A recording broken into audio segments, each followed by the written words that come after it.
ఇక్కడ యేసుక్రీస్తు ప్రభువారు పేతురుతో మాట్లాడుతున్నారు. ఇక్కడ ప్రభు ప్రారంభం నుంచి కొన్ని విషయాలు పేతురుతో మాట్లాడుతున్నారు. మరి పేతురు ఏమని ఆయన జవాబిస్తున్నాడో, మరి యేసుక్రీస్తు ప్రభు పేతురుని అడుగుతున్నట్టుగానే ఈరోజు యేసు ప్రభు, అదే ప్రభు మనల్ని కూడా ఆయన అడుగుతున్నారు. మరి పేతురు ఏమని సమాధానం చెప్పారు, ఈరోజు మనము ఏమని సమాధానం చెప్తున్నాము? దేవుడు తన వాక్యంలో 13వ వచనంలో ఒక మాట, యేసు ఫిలిప్పుడైన కైసరయ ప్రాంతంలోకి వచ్చి మనుష్య కుమారుడు ఎవడని జనులు చెప్పుకొనుచున్నారని తన శిష్యులను అడుగగా, జనులు అంటే ప్రభు దగ్గరికి వచ్చేవారు కాదు, బయట నుంచి విన్నవారు, అప్పుడప్పుడు కనిపించేవారు, ఆయన గురించి విన్నవారు, తెలుసుకున్నవారు, బయట ఆయన సన్నిధిలో లేనివారు, ఆయన వాక్యం వినని వారు ఏమని చెప్పుకుంటున్నారు? ఒకవేళ ఇదే ప్రశ్న ప్రభు మనల్ని అడిగితే ఈరోజు మనమే సమాధానం చెప్తాం. పాస్టర్ గారు, మరి బయట ఎక్కడో ఏమనుకుంటున్నారు, మనకాలే తెలుస్తాయి అని అనుకుంటే, బయట ఎక్కడో వద్దు, మీ చుట్టుపక్కల ఉన్న మనుషులు ఏమనుకుంటున్నారు? యేసుక్రీస్తు ప్రభు ఎవరని మీ చుట్టుపక్కల ఉన్న మనుషులు అనుకుంటున్నారు? ప్రభువు మతం మార్చేవాడు అనుకుంటున్నారా? ప్రభు ఆయన అడిగితే అందరినీ స్వస్థపరిచేస్తారు అని అనుకుంటున్నారా? యేసు ప్రభు నమ్ముకుంటే చాలా షార్ట్ పీరియడ్లో ధనవంతులు అయిపోవచ్చు అని అనుకుంటున్నారా?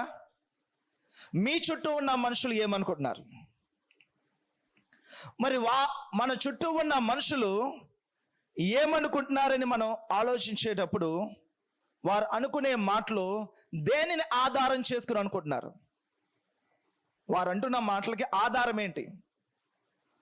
వారు అంటున్న మాటలకి ఆధారము దేవుడు తన కార్యము, దేవుడు మన విషయంలో చేస్తున్న కార్యము, లేకపోతే దేవుడు మన విషయంలో నడిపిస్తున్న విధానము. మన చుట్టూ ఉన్న మనుషులు మందిరానికి వెళ్తున్నప్పుడు, ప్రభు దగ్గరికి వెళ్తున్నప్పుడు, ప్రార్థన చేస్తున్నప్పుడు, మనుషులు మనతో మాట్లాడుతున్నప్పుడు, ఏమండి ఎక్కడికి వెళ్ళారండి ఈరోజు? మందిరానికి వెళ్ళామండి, మందిరానికి వెళ్ళి వస్తున్నామండి. ప్రతిరోజు వెళ్తారండి? ప్రతి ఆదివారం వెళ్తుంటామండి. ప్రార్థన చేస్తుంటారండి? చేస్తుంటామండి. సో మన చుట్టూ ఉన్న మనుషులు యేసు ప్రభు గురించి ఏమనుకుంటున్నారు? వారు ఏమనుకునేలాగా మనం ఉన్నాము? ఇప్పుడు నా చుట్టూ ఉన్న మనుషులు యేసుప్రభు ఎటువంటి వాడంటే, నేను ఎలాగున్నానో, నేను ఎలా మాట్లాడుతున్నా యేసుప్రభు అలాగే ఉన్నాడు. ఎందుకంటే యేసుప్రభు దగ్గరికి వెళ్ళేవారు ఇలాగే ఉంటారు. వారికి అదే తెలుసు, ప్రభు వారికి అదే నేర్పిస్తున్నాడు. ఈరోజు ఆ ప్రశ్న మనం వేసుకోవాలి. మన చుట్టూ ఉన్న మనుషులకి యేసుక్రీస్తు ప్రభు ఎవరని మనం కనపరుస్తున్నాము, ఎవరని మనం చూపిస్తున్నాము, ఏ విధంగా మన జీవితాన్ని చూపిస్తున్నాము అన్న ప్రశ్న మనమందరం కూడా వేసుకోవాలి. చాలామంది చాలా ప్రాంతాలకు వెళ్తుంటారు, యాత్రకు వెళ్తుంటారు, ఏదో పొందుకోవాలని వెళ్తుంటారు. ఫలానా చోట ఫలానా గురువు గారు ఉన్నారు, లేదా స్వామీజీ ఉన్నారు, కొన్ని పాస్టరే ఉన్నాడు. అక్కడికి వెళ్తే అక్కడ నూనె రాసుకుంటే, అక్కడ విభూతి రాసుకుంటే, అక్కడ ఇంకొకటి చేస్తే మనకి ఏదో వస్తుంది అని చెప్పి చాలా దూర ప్రాంతాలు వెళ్తున్నారు. రీసెంట్గా అలాగా ఒక సంఘటన జరిగింది. ఆయన నడిచిన ఆయన పాదాల కిందనున్న మట్టిని పట్టుకోవడానికి ఆయన దగ్గర కొన్ని వేల మంది పైన ఉన్నారు, బహుశా 1,00,000 పైన ఉన్నారేమో. ఆయన అడుగు కింద ఉన్న పాదాల కింద ఉన్న మట్టి పట్టుకోవడానికి పరుగులెట్టి 120 మంది చచ్చిపోయారు. అది మన న్యూస్ అంతా కూడా వచ్చింది. లాస్ట్ ఒక 2 వీక్స్ కూడా అదే స్క్రోల్ అవుతూ ఉంది. అది అఫీషియల్గా, అన్అఫీషియల్గా ఎంతమంది చచ్చిపోయారు తెలియదు. ఎందుకంటే అందరూ ఒకే తావద్ద మరి విషయాన్ని బయటికి రానివ్వరు కదా. ఏమనుకుంటున్నారు? యేసు ప్రభు గురించి ఏమనుకుంటున్నారు? చాలామంది అక్కడెక్కడో మేరీ మాత గుడి అంట, అక్కడికి వెళ్తే నాకు ఒకరోజు ఒకరు ఫోన్ చేశారు, అంజులు నాకు ఫోన్ చేసి, చాలా గొప్పగా చెప్తున్నారు ఆ విషయాన్ని. ఏం చెప్తున్నారంటే, ఈరోజు మేము పలానా మేరీ మాత ఆ గుడికి మేము వెళ్తున్నాం, ఆ ఊరికి రాజమండ్రి అవతల అక్కడ ఉంది కదండి అది, ఆ ప్రాంతానికి మేము వెళ్తున్నాము. పాస్టర్ గారు చాలా గొప్పగా చెప్పారు. వాళ్ళ అన్యులు, వాళ్ళకి ఏమని చెప్తాను నేను, ఏమని చెప్పగలను నేను? వాళ్ళు చూసేసేపటికి అది ఒకటే ఇది ఒకటే, కాకపోతే ఆ దూర ప్రాంతాల్లో ఉన్నాయి కాబట్టి అక్కడికి వెళ్తే ఏదో జరుగుద్దంట అని. పూర్వం ప్రభు తెలియనప్పుడు బహుశా నేను ఏ తంతులోనో లోపలనో అయితే ఇంటర్లోనో ఉండుంటాను నాకు తెలిసి. ఆ టైంలో నేను వెళ్ళాను, నన్ను తీసుకెళ్ళారు. వెళ్ళాం. అక్కడ వెళ్తే పోయింది ఏంటంటే ఖర్చులు పోయి గుండె బొచ్చిపోయింది, ఏదో జరుగుద్ది. మరి యేసుక్రీస్తు ప్రభు ఏమని తెలుస్తున్నారు వాళ్ళకి, ఏమని పరిచయం చేస్తున్నారు మన చుట్టూ ఉన్న మనుషులకి? ఒక వివాహంలో మ్యారేజ్ జరిగినప్పుడు తిరగలు ఉంటుంది కదండి, దానికి శుభ్రంగా పశువులు అయి రాసి రోకలు దంచుతారు కదా. సిస్టమ్ అంతా ఓకే, సాంగ్ ఒకటి డిఫరెంట్, హల్లెలూయా స్తుతి మహిమా అని కొడుతున్నారు. మరి ఆ చుట్టూ ఉన్న మనుషులు, ఆ చుట్టూ ఉన్న విశ్వాసులు మరి ఏమని క్రీస్తుని చూపిస్తున్నారో? మరి సాంగ్ ఒకటే చేంజ్, గెటప్ అంతా ఒకటే, స్త్రీలందరూ చుట్టూ నుంచున్నారు, పసుపు రాశారు, కొంకాలు పెట్టారు, అన్ని కరెక్ట్ యాస్టేజ్గా ఉన్నాయి. పాట కూడా పాడుతున్నాడు, దాని అర్థం ఏంటి? హల్లెలూయా. పాట కూడా బాగా వచ్చిందంటే దాని అర్థం ఏంటంటే మందిరంకి వెళ్ళే వాళ్ళు, వాళ్ళందరూ కూడా వాక్యం వినేవాళ్ళే. క్రీస్తుని మనం ఏ విధంగా కనపరుస్తున్నాం ఈ లోకానికి? ఏమనుకుంటున్నారు క్రీస్తుని? మనం ఏ విధంగా ఈ లోకంతో మనం సంభాషిస్తున్నామో క్రీస్తుని ఆ విధంగానే అనుకుంటారండి. అని మనం సంభాషించామనుకో, ఓహో ఈ క్రైస్తవులందరూ ఇలాగే ఉంటారేమో, నమ్మక ద్రోహం చేసావు, మళ్ళీ వీడు మందిరానికి వెళ్తాడు, నా డబ్బంతా కాచేశాడు వీడు, అక్కడికి వెళ్ళే వాళ్ళందరూ ఇలాంటి వాళ్ళే. చూసారా? సో ఈరోజు పేతురు అక్కడ సమాధానం చెప్తున్నాడు. పేతురు సమాధానం చెప్పే ముందు పేతురు స్థానంలో మనం ఉన్నాం. ఇక్కడ ప్రభు మనల్ని కూడా అడుగుతున్నాడు, అమ్మా బయట యేసు ప్రభు గురించి ఏమనుకుంటున్నారు? మీ చుట్టూ ఉన్న అన్యులు ఏమనుకుంటున్నారు యేసు ప్రభు గురించి? యేసు ప్రభు ఏమని మీరు కనపరుస్తున్నారు వాళ్ళకి? యేసు ప్రభు ఎలాగున్నాడని యేసు ప్రభుని చూపిస్తున్నారు మీరు వాళ్ళకి? లోకము బైబిల్ చదవదండి. విశ్వాసి, మారు మనసు పొందినవాడు, లేకపోతే మందిరానికి వచ్చిన వారు బైబిల్ చదువుతారు. క్రైస్తవులుగా పిలువబడుతున్న వారు అందరూ మనం బైబిల్ చదువుతాం, మనుషులు మనల్ని చదువుతారు. మనుషులు మనం చదివితే వారు బైబిల్ చదివినట్టుగా ఉండాలి మన జీవితం. అలా ఉందా? మనం బైబిల్ చదువుతున్నాం, బైబిల్ చదివి మన ఈ లోకాన్ని, సొసైటీని మనం ఫేస్ చేస్తున్నప్పుడు వారు మనల్ని చదువుతున్నారు, మనుషులు చదువుతున్నారు. వారు మనుషులు చదువుతున్నప్పుడు మనం బైబిల్ చదువుతున్నాం కదా, వారు బైబిల్ చదివే అనుభూతి కలుగుతుందా? బైబిల్ చదివే విధానంలో మన జీవితం ఉందా అన్న ప్రశ్న మనం వేసుకోవాలి. ఈరోజు మన జీవితాన్ని బట్టి, మన పేరు చెబితే, లేకపోతే మన ప్రవర్తన బట్టి మనుషులు క్రీస్తు దగ్గరికి వస్తున్నారా, లేకపోతే మనల్ని బట్టి క్రీస్తు నుంచి దూరంగా పారిపోతున్నారా మనుషులు? మనమందరము కూడా ఈరోజు ఆలోచించాల్సిన విషయం. యేసుక్రీస్తు ప్రభువారు ఆశతో అడుగుతున్నారు. ఆయన అప్పటికి చాలా పరిచయం జరిగింది. మనం ఇప్పుడు ఎక్కడున్నాం? మత్తయి సువార్త 16 అధ్యాయంలో ఉన్నామంటే ఆల్మోస్ట్ చాలా పరిచయాలు అయిపోయినాయి. చాలా పరిచయం, దాదాపు ఒక సగం పరిచయం పైన అయిన వచ్చాము. ఇంత పరిచర్యలో కొండ మీద ప్రసంగాలు 5, 6, 7 అధ్యాయాలు, అద్భుతమైన వాక్యము, అద్భుతాలు, ఎన్నో స్వస్థతలు, మాత్కార్యాలు, సూచక్రియలు, ఇవన్నీ చూసి కొన్ని మనసులో ఒకరు ఫిక్స్ అయ్యారు. ఇప్పుడు ఈ స్టేజ్కి వచ్చిన తర్వాత యేసుక్రీస్తు ప్రభు ఎంత వాక్యం బోధించాక, ఇన్ని కార్యాలు జరిగిన తర్వాత పేతురుని అడుగుతున్నారు. ఆయన ఈరోజు మనల్ని కూడా అడుగుతున్నారు. యేసు ప్రభు ఏమనుకుంటున్నారు బయట మీ గురించి? నా గురించి ఏమనుకుంటున్నారు? నా గురించి ఏమని చెప్తున్నారు మీరు? ఏమని తెలుస్తుంది? ఈరోజు దానికి జవాబు మనమే రాసుకోవాలి. ఒకటే గుర్తు చెప్పాను కదా, మనం బైబిల్ చదివేవారుగా ఉండాలి. వారు మనల్ని చదివితే వారు బైబిల్ చదివేటట్టుగా ఉండాలి. మనల్ని చదివినప్పుడు వారు బైబిల్ చదివే అనుభూతిలో మనము జీవించాలి. అటువంటి ఆత్మీయ స్థితిలో మనం జీవించగలగాలి. అప్పుడు క్రీస్తు దగ్గరికి పరిగెట్టుకుంటూ వస్తారండి. మన మాటలు, మన సువార్తలు చెప్పగానే మన ప్రవర్తన అక్కడ చెబుతున్నప్పుడు అనేక మంది క్రీస్తు దగ్గరికి వస్తారు, మారు మనసు పొందుతారు, బాప్తిసం పొందుతారు, దేవుడి బిడ్డలుగా మార్చబడతారు. రోజు ఏమని చెప్తున్నారు అనేది ప్రశ్న. సరే, కొంచెం ముందుకు వెళ్ళిపోదాం. 14వ వచనము. వారు కొందరు బాప్తిసం ఇచ్చి యోహాను అనియు, కొందరు ఏలియా అనియు, కొందరు ఇర్మియా అనియు, లేక ప్రవక్తలో ఒకడనియు చెప్పుకొంచున్నారని ఆయన సమాధానం చెప్పాడు. మరి ఈరోజు సమాధానం మనం ఏం చెప్తున్నామో మనం ఆలోచించుకోవాలి. 15వ వచనము.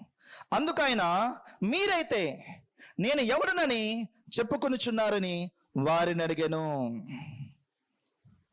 ఇప్పుడు చెప్పండి, ఇప్పుడు బయట వాళ్ళు అయిపోయారు, కానీ మీరైతే నేను ఎవరనుకుంటున్నారు? మీరు యేసుప్రభు గారు అడుగుతున్నారు, నేను ఎవరని మీరు అనుకుంటున్నారు? అక్కడున్న ఆ సమాజం వారందరూ కూడా ఏలియా అంటున్నారు, యెషయా అంటున్నారు, ఇంకొకరు అంటున్నారు. సరే, వాళ్ళని పక్కన పెట్టండి. నాతో పాటు దాదాపు ఒక ఈ పరిచర్య ఇక్కడికి ఉందేనంటే 3.5 సంవత్సరాల పరిచర్య అంటే దాదాపు సగం అధ్యాయాలకు వచ్చామని అనుకుంటే కనీసం ఒక సంవత్సరం పరిచర్య అయి ఉండొచ్చు. 3.5 సంవత్సరాల్లో 15-16 అధ్యాయాలకు ఇక్కడికి వచ్చిందంటే మ్యాటర్ కనీసం ఒక సంవత్సరం పైనే పరిచర్య అయి ఉండొచ్చు. ఈ సంవత్సరం పాటు యేసుక్రీస్తు ప్రభుతో ఉన్న శిష్యులను అడుగుతున్నారు. ఈ సంవత్సరం పరిచర్య, ఈ సంవత్సరం దేవుడితో పరిచయము, ఈ సంవత్సరం మీ విశ్వాస యొక్క స్థితి ప్రభు అడుగుతున్నాడు. ఇప్పుడు మీరేమనుకుంటున్నారు? ఈరోజు మనం ప్రభువుకి సమాధానం చెప్పాలి. ఈరోజు ఎలాగైనా దేవుడి దగ్గర అద్భుతం పొందుకుని వెళ్ళాలి. ఓకే, వెరీ గుడ్ అంటే అద్భుతాలు ఇచ్చేవాడనే అనుకుంటున్నారా? అద్భుతం ఇస్తాడు ప్రభు, కాదనట్లేదు, కానీ అద్భుతాలు దేవుడే అని అనుకుంటున్నారా? మనం జ్ఞాపకం చేసుకోవాలి. మరి ప్రభు ఎలాగైనా మనం కనపరుస్తున్నాం, ఎలాగ మనం నమ్ముతున్నాం? ప్రతి విషయంలో ప్రభు కాపాడుతాడు. కాపాడాలనే ప్రయత్నం చేస్తున్నారు. ఓకే, కాపాడారు.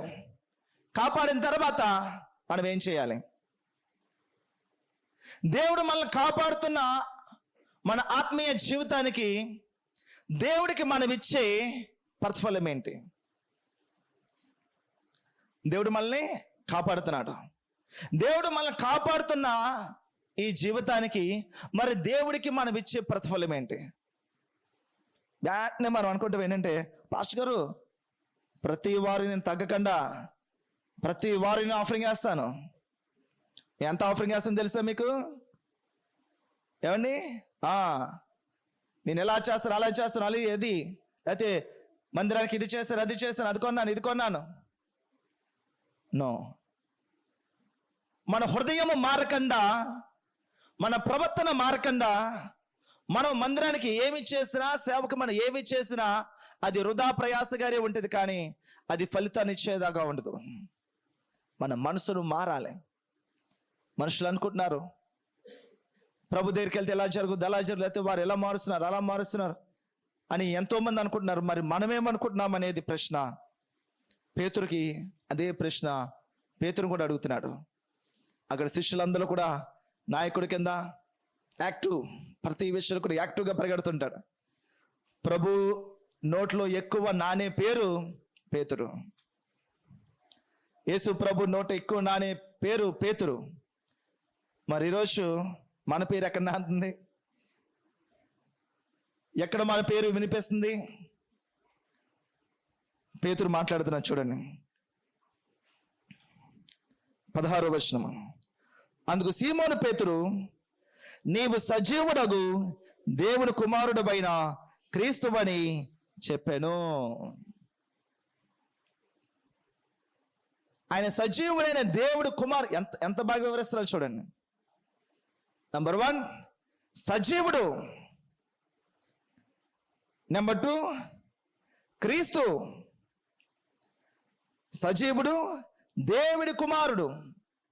రెండోది ఏంటి? దేవుడి కుమారుడు.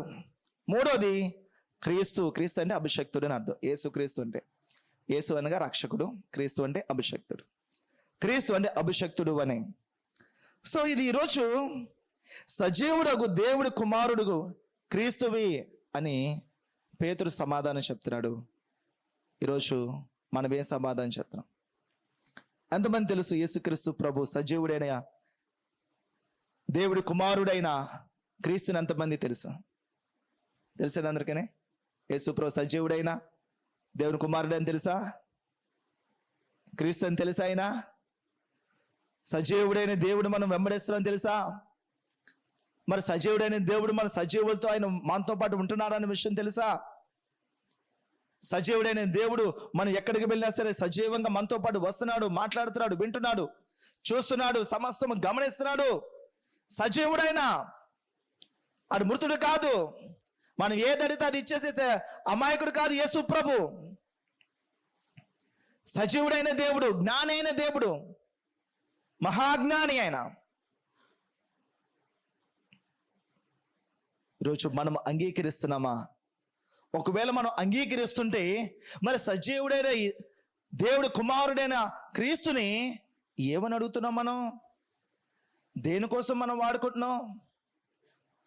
అసలు దేవుని మనం ఎలా వాడుకోవాలి? అసలు దేవుని వాడుకోవాలా? ఈరోజు మనం మన ఆత్మీయ జీవితానికి ఒక పరీక్ష. మన ప్రతి విషయంలో కూడా ప్రభుకి అధికారం ఇవ్వాలి. మనం వాడుకునే మాట చెప్తున్నాను.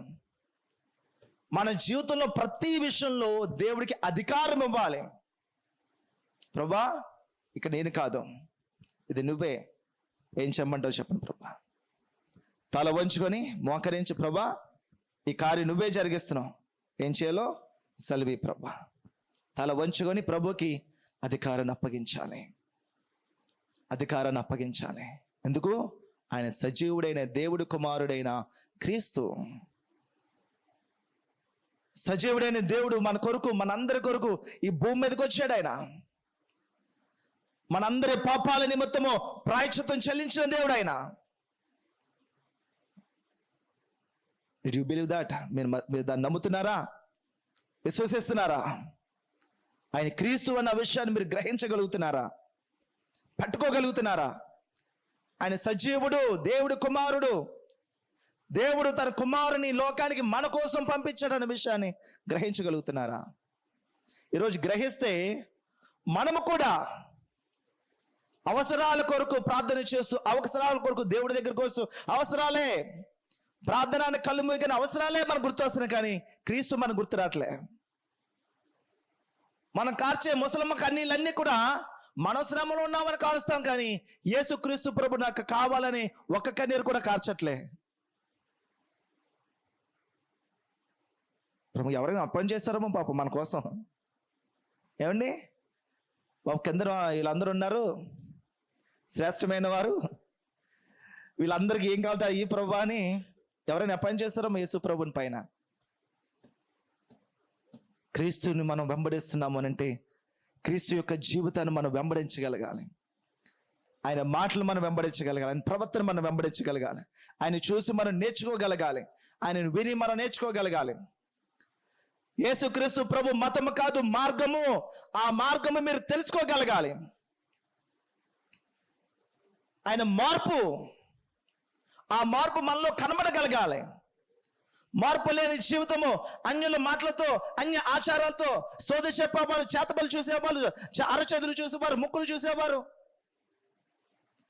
యేసుక్రీస్తు ప్రభువుని అవమానిస్తున్నారు. వాళ్ళు ఎవరు? అందరూ వాళ్ళు సంఘం వారే. ప్రభు అడుగుతున్నాడు, మరి నువ్వే నమ్ముతున్నావంటే నా జీవితానికి నువ్వు క్రీస్తువి అని నమ్మేవారు మరి బయట ఎందుకు నమ్ముతున్నారు? మనుషుల వైపు ఎందుకు చూస్తున్నారు? మనం చూడాల్సింది వాక్యము. అందుకే ప్రతి ఒక్కరి చేతిలో వాక్యం ఉండాలి. ఇక్కడ చదువుతున్న వాక్యము మీ బైబిల్ గ్రంథం ఉందా లేదా అనే విషయాన్ని మీరు గ్రహించుకోవాలి.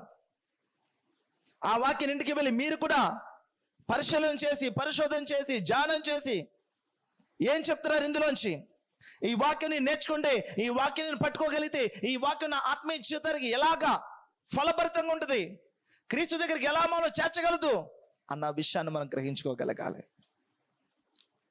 ప్రభు మాట్లాడుతున్నాడు. నేను ఎవరినయ్యా నీకు? ఎవరనుకుంటున్నావు నువ్వు? ఏదో ఇంట్లో మీ అవసరాలను తీర్చడానికి, పట్టిందల్లా బంగారం చేయడానికి, మీ వ్యాపారాలు దీవించడానికి, అండ్ మీ పిల్లల సీట్లు ఇవ్వడానికి, మీకు ఉద్యోగాలు ఇవ్వడానికి, ప్రమోషన్ ఇవ్వడానికి, దానికోసం వచ్చినప్పుడు ఏమనుకుంటున్నారు మీరు? క్రీస్తు ఏమనుకుంటున్నారు మీరు? వెళ్తున్న ప్రతి మార్గంలో కూడా దేవుడు క్షేమం ఇచ్చేసి, భద్రత ఇచ్చి అన్ని చేయడానికి ఏమనుకుంటున్నారు మీరు? క్రీస్తు అంటే ఆయన మన కుమారుడిగా అంగీకరించాడు. ఆయన తన కుటుంబంగా ఆయన యాక్సెప్ట్ చేసాడు. ఆయన మనల్ని ప్రేమిస్తున్నాడు. మీ పనులు, అవసరాలు, ఇవన్నీ సమస్యలను పక్కన ఆయన మిమ్మల్ని ప్రేమిస్తున్నాడు. ఆయన మిమ్మల్ని ప్రేమిస్తున్నాడు కాబట్టి ప్రేమించే వరకు ఆయన ప్రాణం పెట్టాడు. మరి ప్రాణం పెట్టిన యేసుక్రీస్తు ప్రభువుకు మీరేం పెడుతున్నారు? విరిగి నలిగిన హృదయము ప్రభుకి ఇష్టమైన మళ్ళీ ఇస్తున్నారు. మీ దేవుని ఒక హృదయాన్ని, మీ హృదయాన్ని దేవుడికి ఇస్తున్నారా? ప్రభుకి ఇస్తున్నారా? దేవుని యొక్క సన్నిధికి. మన హృదయం అంటే ఏంటి? ప్రభా రండి, ప్రభా పడుకోండి, ప్రభా లోపల. అదా హృదయం ఇవ్వడం అంటే. మన జీవితం మీద అధికారము. మనం ఏదైనా చెయ్యాలంటే మనం ఏం చేస్తాం? ముందు ఆలోచిస్తాం. ఆలోచించి మన లోపల మనసులో తలంచుకొని డిస్కస్ చేసుకొని అప్పుడు చేస్తుంటాం. దేవుడు మన హృదయం అడుగుతున్నాడు అంటే దాని అర్థం ఏంటంటే మన జీవితం మీద ప్రభు అధికారం ఇవ్వాలి. ప్రభా రండి, ప్రభా నా హృదయంలోకి రండి, ఇక్కడి నుంచి నువ్వు నడిపించండి, మీరు తెలియచేయండి ప్రభా, ఏం చేయాలో, ఎలా చేయాలి, ఎలా మాట్లాడాలి, ఎక్కడ ఉండాలి మీరు తెలియచేయండి ప్రభా. నీ జీవితం నీ మాటతో పాటు నేను నడుస్తాను ప్రభా, నీ చిత్త ప్రకారం నేను నడుస్తాను ప్రభా. ప్రభా రండి, నిన్ను సంతోషపరిచేలాగా నేను నడుస్తాను ప్రభా, నిన్ను ఆనందింపచేసేలా నా ప్రవర్తన ఉంటుంది ప్రభా, జ్ఞాపకం చేసుకుని ప్రభా. ఈరోజు క్రీస్తును మనం ఎలా చూస్తున్నాం? క్రీస్తును మనం ఎలా చూస్తున్నాం? ప్రభు మన జీవితంలో చేస్తున్న అద్భుతాలు, స్వస్థతలు, క్రీస్తుని మీరు తెలుసుకోవడానికి, మారు మనసు పొందడానికి, బాప్తిసం పొందడానికి ప్రభు మిమ్మల్ని ఎక్స్పెక్ట్ చేసేది ఒకటే, క్రీస్తుని అంగీకరించాలి. ఆయన అంగీకరించాలి. ఆయన అంగీకరించగల కేవలము ఆయన అవసరాన్ని తీసుకుని వెళ్ళిపోయేవారు అవకాశవాదులు. అవకాశవాదులు దేవుడు వాడుకొని వెళ్ళిపోయేవారు. అలాగే ప్రభు తెంగరోడు కాదు, అమాయకుడు కాదు. జాగ్రత్త, మీరు ఏది విత్తారో అదే పంట మీరు కోస్తారు. జాగ్రత్త. క్రీస్తుని చేర్చుకుని విశ్వాసంతో వెళ్తే మీ జీవితం కాదు, మీ తరతరముల వరకు దేవుని యొక్క సన్నిధిలో సంతోషంతో, సమాధానంతో ఉంటారు. అది లేని పక్షమున మన జీవితం ఎక్కడికి వెళ్తుందో, ఎలా ఉంటుందో కూడా మనం ఊహించలేం. సరే, ఈరోజు క్రీస్తును మనం ఎలా కనపరుస్తున్నాం, క్రీస్తును మనం ఎలాగ తెలుసుకుంటున్నాం. ఈరోజు నేను ఎవడయ్యా అని అంటే, నువ్వు నా తండ్రి ప్రభా, నా అన్నవ ప్రభా. యేసు క్రీస్తు ప్రభు ఈ వాక్యం ప్రకారము యేసు ప్రభు మన అన్న, పరలోకమందున తండ్రి ఆయన మన తండ్రి అయితే యేసు ప్రభు మన అన్న. ఎందుకంటే జ్యేష్ఠ కుమారుడు, కుటుంబంలో జ్యేష్ఠ కుమారుడు దేవుడి చెందినవాడు. ఆ జ్యేష్ఠతో హక్కు కోసం యాకోబు చాలా ప్రయాసపడుతుంటాడు. జ్యేష్ఠుడు, తొలిచూరిది, మచ్చలేంది, బొలులేంది, క్రొవ్వనిది దేవుడికి బలి అర్పించాలి. తొలిచూరిది కాదు, ఆయన తొలిచూరు కుమారుడు. మనందరి స్థానంలో తొలిచూరు కుమారుడుగా, దేవుడి ప్రథమ కుమారుడుగా ఆ ప్లేస్ తీసుకొని మన కొరకు ఆయన బలి అయిపోయాడు. దాని కొరకు ఆయన కుమారుడిగా, ప్రథమ కుమారుడిగా ఈ లోకానికి వచ్చాడు. ఈరోజు తండ్రిని, ఆయన నా తండ్రి అని మనం అంగీకరించుకుని మనం ముందుకు వెళ్ళగలిగితే, ఆ తండ్రితో సహవాసం చేస్తూ, మీ ఇహలోక తండ్రితో ఎలాగైతే మీరు మాట్లాడుతున్నారో, సహవాసం చేస్తున్నారో, అలాగే ఆ పరలోక తండ్రి కూడా, ఇహలోక తండ్రి మీరు విడిచిపెడతారు, పొద్దున్న వెళ్తారు, మరి సాయంత్రం వస్తారు. ఎక్కడ ఉండారో తెలియదు, ఏం జరుగుతుందో తెలియదు. బహుశా ఆయన కూడా బయటకు వెళ్తారు, డ్యూటీకి వెళ్తారు, ఉద్యోగాలకు వెళ్తారు, సాయంత్రం వచ్చే వరకు తెలియదు. కానీ ఈ తండ్రి 24/7, 365 days, every minute and every second ఆయన మీతోనే ఉంటాడు. హల్లెలూయా. ఆయన ఎప్పుడు మీతోనే ఉంటాడు. ఆయన అటువంటి తండ్రి మనది. ఈరోజు మనం కూడా సమాధానం చెప్పాలి. పేతురు, నీవు సజీవుడు అయినా, దేవుని కుమారుడు అయినా క్రీస్తు అని చెప్తున్నాడు. ఈ సమాధానానికి ఒకవేళ మనం కూడా యేసుక్రీస్తు ప్రభువుని ఆ విధంగా, ఆయన దేవుడు కుమారుడు, ఆయన నా తండ్రి, పరలోకపు తండ్రి, నా తండ్రి, ఈయన దేవుడు కుమారుడని మీరు కూడా అంగీకరించగలిగితే, పేతురుని చూసి ఇక్కడ మాట్లాడుతున్నారు చూడండి. 17వ వచనము.